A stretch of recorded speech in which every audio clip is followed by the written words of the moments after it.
If you're job hunting or looking for side gigs, you've probably come across the Gig Now app. It promises fast employment connections and flexible opportunities, kind of like a middle ground between freelancing and short-term jobs.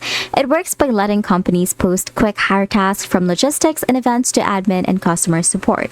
You create a profile, upload your credentials, and start applying. It's location-based, so it prioritizes gigs near you.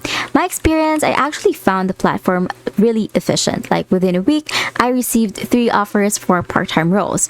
The process was transparent and the payments were handled safely through the app. It's great for those who want experience or flexible side income.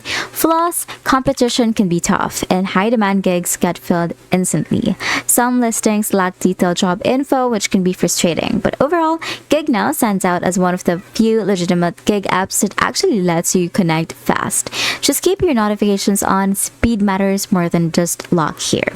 And that's it. That is my review of the Gig Now app.